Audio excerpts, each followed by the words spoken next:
আমাদের দেশ এখন কোনো শাসন ব্যবস্থা নাই। এখানে শুধু ইউনূস সাহেব যদি কোনো কারণে অনুপস্থিত হয়ে যান, কোনো কারণে আমি জানি না, তাইলে এই দেশ নাই।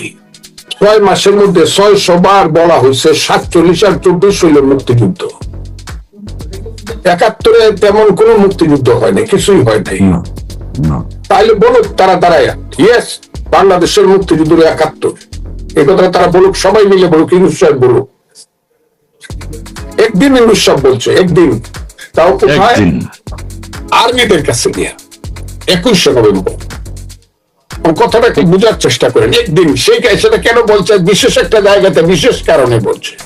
কিন্তু এরপর থেকে 71-এর মুক্তিযুদ্ধ সম্পর্কে যে স্ল্যাং ল্যাঙ্গুয়েজ ব্যবহার করা হয়েছে, যে স্ল্যাং ল্যাঙ্গুয়েজ 71-এর মুক্তিযুদ্ধে যে সমর্থন করে, সে কাদেরকে মানতে হবে, কাকে মানতে হবে, কাদেরকে নেতৃত্ব দিতে হবে? 71-এর মুক্তিযুদ্ধটাকে যারা বলে 2 ভাইয়ের ঝগড়া আর বড় ভাই ছোট ভাই এখন খুঁজা ভাইয়ে ফেলছে, এই মুক্তিযুদ্ধ নাকি বাঙালির 1000 বছরের শ্রেষ্ঠ মুক্তিযুদ্ধ, 1000 বছরের শ্রেষ্ঠ অর্জন। সেই অর্জনকে যারা ছোট করতে চায়, হ্যাঁ, মুক্তিযুদ্ধ করার পরে দেশ যখন স্বাধীন হয়েছে, এই দেশে 72 একটা মুক্তিযুদ্ধ স্বীকার করলে 72-এর সংবিধানকে এত অপমাননা করে কেন বলে কবরে পাঠায় দিব? 72-এর সংবিধান কবরে বলছে কিনা আপনি বলেন তো দেখি, বলছে কিনা? কত মুখে বলছে 72-এর সংবিধান বা কবরে পাঠায় দিব। যেভাবেই বলেন, স্বাধীনতার সংগ্রামের ক্যাপ্টেনের নাম কি? এটা আমি আমি বিএনপি করি, অনেক ভুল বুঝাবুঝি। তার স্বাধীনতার সংগ্রামের লাস্ট খেলার ক্যাপ্টেনের নাম, ফাইনাল খেলার ক্যাপ্টেনের নাম হইল শেখ মুজিবুর রহমান। তাকে বলতে অপ্রাসঙ্গিক করে দিবে বাংলাদেশে। যারা শেখ মুজিবকে অপ্রাসঙ্গিক করে দেয়, 7ই মার্চের বক্তৃতাকে যারা বলে এটা কোনো ভাষণ টাষণ না, তাদের কাছ থেকে তারপরে আমাকে বুঝতে হবে যারা 72-এর সংবিধানকে কবরে পাঠিয়ে অলরেডি 72-এর সংবিধানের 4টা স্তম্ভের মধ্যে 4টা মূল, 3টাকে একদম গলা কাইটা ফাঁসিতে দিয়ে দিছে, তারপরে আমাকে বুঝতে হবে তারা মুক্তিযুদ্ধ মানে। এবং এটা জনাব বা সৈয়দ রিজওয়ানা হাসান শুদ্ধ বাংলায় কইলেই হবে। শুদ্ধ বাংলা উনি মুক্তিযুদ্ধের কি বুঝে মুক্তিযুদ্ধ তারা, উনি কি বুঝে? উনি, কারণ উনি যে ঘরে জন্মগ্রহণ করছে তারা তো মুক্তিযুদ্ধের চিহ্নই ছিল না সেই ঘরে। আমি তো ওই এলাকার কমান্ডার ছিলাম, তো মুক্তিযুদ্ধে আমি ছিলাম কমান্ডার। আমি তো জানি হবিগঞ্জে কারা দালাল ছিল, বানিয়াচং আজমিরিগঞ্জে লাখাই কারা দালাল ছিল, এটা আমি জানি। কারা আইসা আমার পায়ে পড়ছে যান বাঁচানোর জন্য, কত রাজাকার জেলখানায় দিয়ে অস্ত্র রাখছি, শুধু জীবনটা বাঁচায় দিছি 16 ডিসেম্বরের পরে সারেন্ডার করছে বইলা। তাই উনি মুক্তিযুদ্ধের কথা কি বলে, এটার উত্তরটা আমি দিলে পরে আমার নিজেকে ছোট বলে মনে হয়। আমি আচ্ছা, ধন্যবাদ আপনাকে। আমরা এখন দেশবাসী যেটি জানতে চাই যে বর্তমান শাসন ব্যবস্থা সম্পর্কে আপনার মন্তব্য এবং নতুন প্রজন্ম সম্পর্কে আপনার একটা বক্তব্য আমরা আশা করি। আমরা কিভাবে চলতে পারি, কি মানতে পারি 1971 সাল সম্পর্কে আমাদের যে বিরূপ ধারণা এখন তৈরি করেছে, এটি থেকে আমাদের মুক্তির উপায় কি? আমাদের দেশ এখন কোনো শাসন ব্যবস্থা নাই। এখানে শুধু ইউনূস সাহেব যদি কোনো কারণে অনুপস্থিত হয়ে যান, কোনো কারণে আমি জানি না, তাহলে এই দেশ নাই। এই কারণে নাই, দেশ টিকে থাকে অনেকগুলো জিনিসের উপর। 1 নম্বর হলো সার্বভৌমত্বের প্রতীক হলো সামরিক বাহিনী।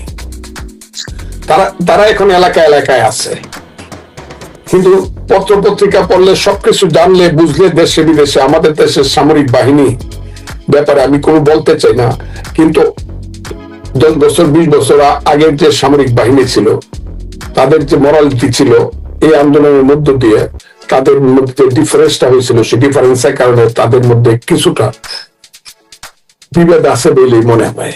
কারণ প্রতিদিন আমরা দেখি কতজন অফিসারকে ছাঁটাই করা হয়েছে, কতজন কি করে, ইত্যাদি ইত্যাদি। এরপরে হইল দেশের ঘোড়ার নাম হইল সিভিল প্রশাসন। সিনিয়র সেক্রেটারি থেকে ইউনো হয়ে এসিলেন্ট পর্যন্ত এরা আল্লাহর দুনিয়াতে কেউ জানে না বর্তমানের এই সিভিল প্রশাসন আমলাতন্ত্র কি অবস্থায় আছে। কেন জানি মনে, হ্যাঁ, এরা কারো কথা শুনে না, কারো কথা বুঝে না, কিচ্ছুই বুঝে না।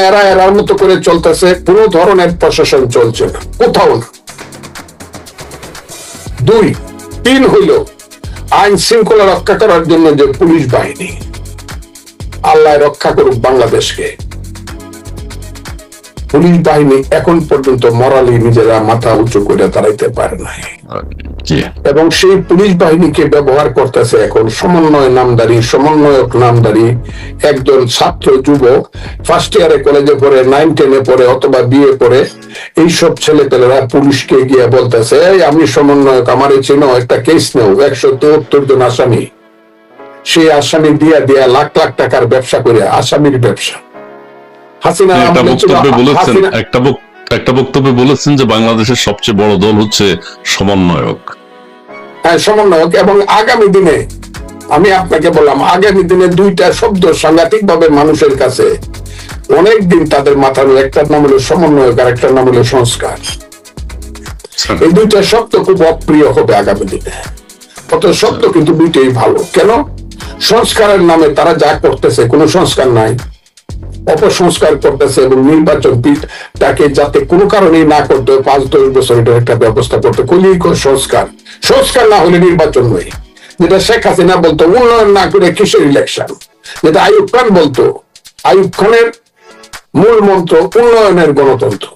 ওই পথ ধরছে এখন এই সংস্কারকরা, আজকের সরকার। সংস্কারের নামে অনন্তকাল ইলেকশন যাতে না করে, এটা আমার কাছে অবাক লাগে। আমি কিন্তু তাদেরকে দোষী না, আমি তাদের কাছে, ওই সন্তানদের কাছে হাত জোর করে বলতে চাই, তোমরা ক্ষমতার জন্য এত পাগল কেন? তোমরা বলো, আমরা কি শুধু ইলেকশনের জন্য, আমরা একটা ইলেকশন করার জন্য এত রক্তপাত করছি? আমরা যদি বলি তাইলে তোমরা কি এই 3 জন মন্ত্রী হওয়ার জন্য এই আন্দোলনটা বাংলাদেশের মানুষ করছিল?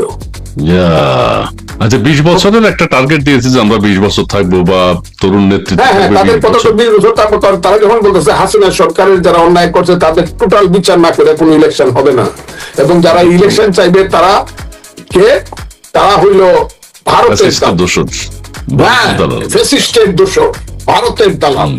তাইলে একটা বিচার শেষ করতে কতদিন লাগে? আমি আইনজীবী হিসেবে বলি, আমি বাংলাদেশের সিনিয়র অ্যাডভোকেট, কিন্তু সিনিয়র অ্যাডভোকেট আইনজীবী হিসেবে বলি, বাবর সাহেবের বিচারটা 8 সনে শুরু হয়েছে, 24 সনে গিয়া 5ই আগস্ট ঘটার কারণে দ্রুত শেষ হয়েছে। তাইলে 16 বছর লাগছে বাবর সাহেবের বিচারে। তাইলে যারা ফেসিস্ট তাদের বিচার করতে 16-17 বছর লাগবে। তো এই সময়টা তো আমাদের সমন্বয় বাবাদেরকে ক্ষমতায় থাকবে। আচ্ছা, আপনি বাংলাদেশ জাতীয়তাবাদী দলের সাথে আছেন। আমি এই কথাটা শেষ করলে এখানে আমি দাঁড়িয়ে যাওয়া হয় না। এই কোরিয়া, এই দেশটা এখন, এটা কোনো দেশ না, এটা কোনো দেশ না। মানুষ কোথায় যাবে? অন্ধকারে নিমজ্জিত হয়েছে দেশ, কুয়াশাচ্ছন্ন এই দেশ। যেমন প্রতিদিন লেখা থাকে ঢাকা শহর হলো পৃথিবীর সবচেয়ে সবচেয়ে মানে অবিশুদ্ধ দেশ, শহর পৃথিবীর মধ্যে। হ্যাঁ, ঠিক তেমনি বাংলাদেশটা এখন হলো সবচেয়ে অনিশ্চিত একটা দেশ, অন্ধকার একটা দেশ। এখানে কোনো ধরনের পিলার নাই, কোনো ধরনের নেতৃত্ব নাই। ভালো হোক মন্দ হোক, একটা এলাকা 300 এলাকাতে যদি ইলেকশন হয় আর 300 এমপি হয় যদি ইলেকশনের মাধ্যমে, তাহলে এলাকার লোকজন বলতে পারে আরে বিপদে পড়ছে, ল যাই এমপি সাহেবের কাছে যাই। 500 লোকের ভাই ডাকতে পারে এমপি সাহেবকে, ভাই ডাকার লোকও নাই এখন আছে। শুধু দেখা যায় ছেলেরা দেশে যায়, সকালবেলা তাদেরকে দেখা যায় সুন্দর একটা শার্ট প্যান্ট পরছে, দুপুর বেলা দেখা যায় পাজামা পাঞ্জাবি পরছে, রাত্রের বেলা দেখা যায় সুটকুট পরছে, আবার বাড়িতে যাওয়ার সময় দেখা যায় তাদের নামে 100 গেট হয়েছে, আবার তাদের সাথে 25টা-50টা গাড়ি আছে। এগুলো আর দেখা যায় মারামারি, অফিসে মারামারি, রাজপথে মারামারি, ছাত্রদের মারামারি, নেতারা মাইর খাইতেছে, সমন্বয়করা মাইর খাইতেছে, বিরোধী বৈষম্য বিরোধী সমন্বয়করা মাইর খাইতেছে। কালকে দেখলাম 1 নম্বর ব্যক্তিও মাইর খাইছে। এই যে মারামারি ধরাধরি শুরু হয়েছে, এটার কোন শেষ নাই, এটার একটা শেষ হওয়া দরকার। এটা এখন আস্তে আস্তে যদি চলতে থাকে এবং খুব দ্রুত একটা ইলেকশন না হয়, it will be a failed state. জি, ধন্যবাদ আপনাকে।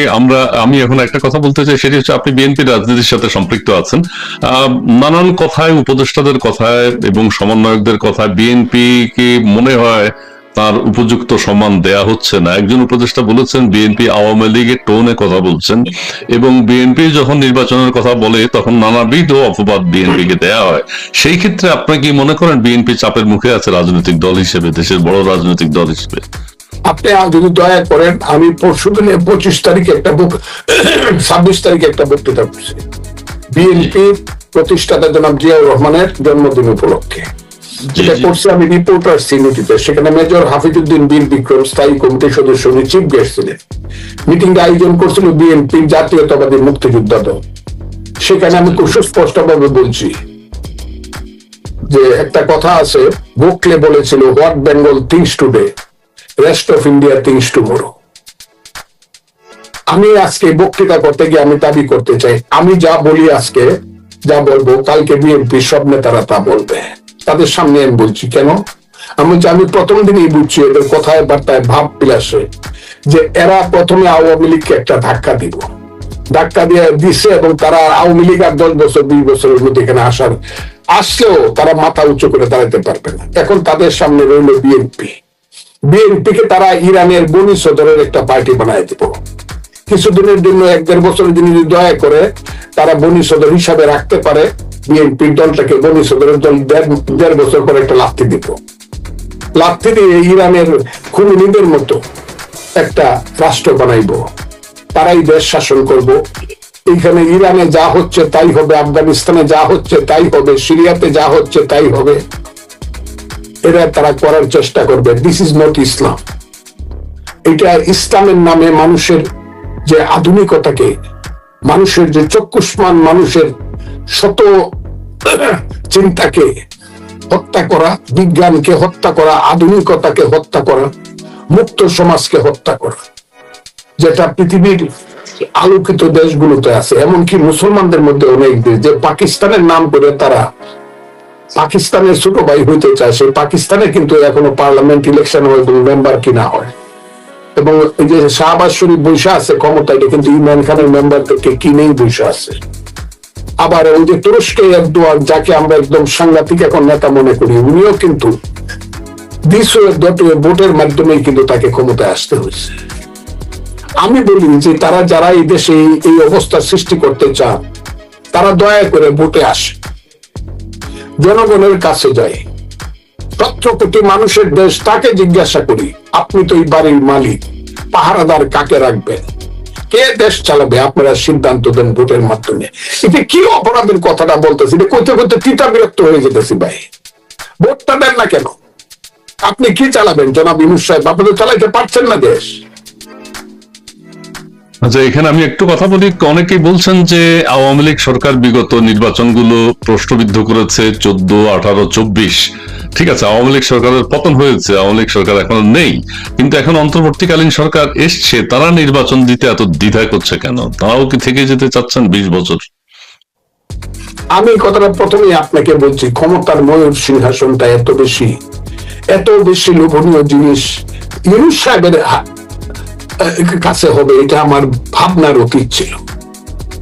উনি বলতে পারে না আমি এই ধরনের ক্ষমতায় থাকতে চাই না। আর উনি যদি ক্ষমতায় থাকতে চান, উনি সমস্ত রাজনৈতিক দলগুলোকে ডাকুক।